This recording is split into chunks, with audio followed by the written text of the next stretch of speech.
5 times, and comparing him to these other legends of the game. In terms of averaging those numbers, that's pretty amazing stuff. Craig Sager sat down with LeBron to discuss his amazing year, his legacy, as he heads toward another NBA title.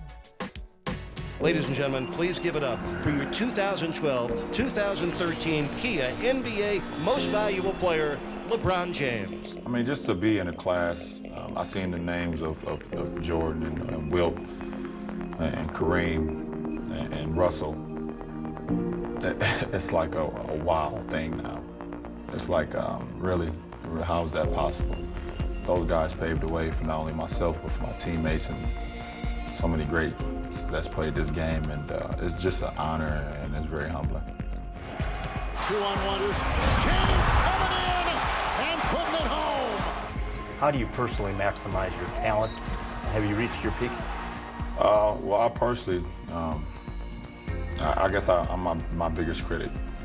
You know, and after the season, I kind of assess my game and seeing, okay, this is what I was really successful at that season, and this what I wasn't so successful at, and I try to work on that in that off season, try to bring that into the next season. So I don't feel like I've reached my peak. I don't know where my ceiling is. I hope I don't bump my head.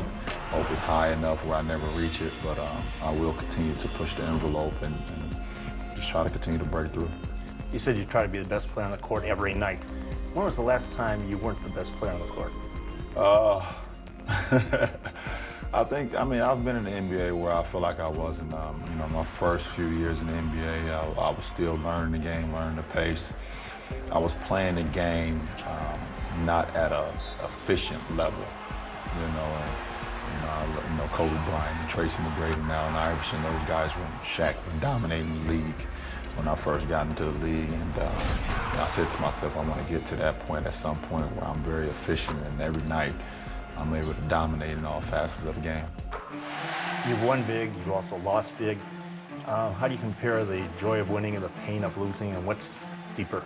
The pain of losing is deeper than anything, because no one knows how much hard work that you put over those months and days. And, you know, and when, you know, one night, you know, you felt like, okay, we had a chance, but we just didn't pull out, and now the season is over.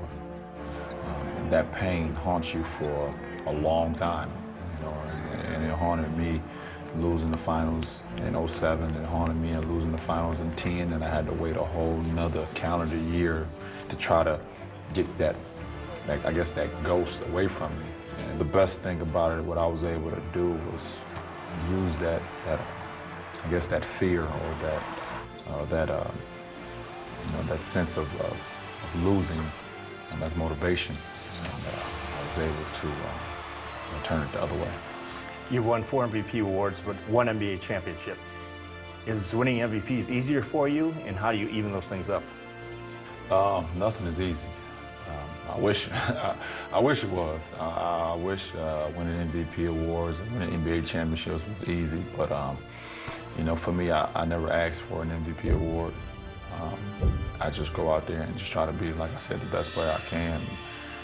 My job is to try to win NBA championships, and that's why I came down here, you know, to be a part of such a great franchise, such a great organization, and you know, hopefully I can even them up at some point.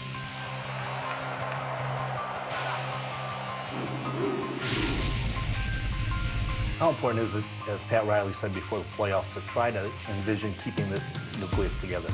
Well, I mean, that's what we came down here for.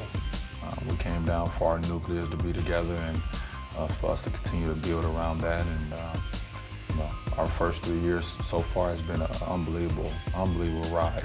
And we've had a pitfall, and we've had the top of the mountain.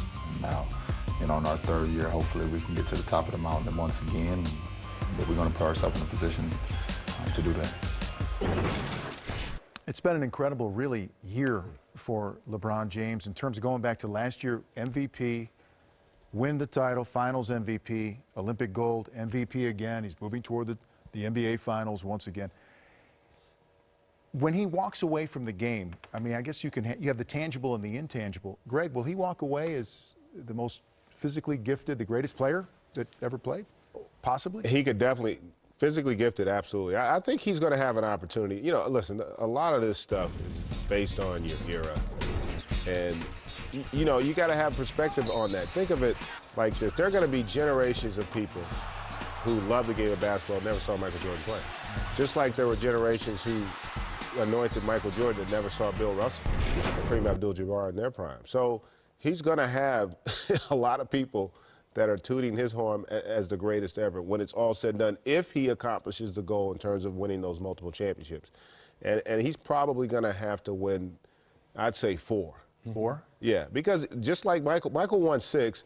His era was different than Bill Russell's, so he didn't have to get to 11. And this era is going to be different as well.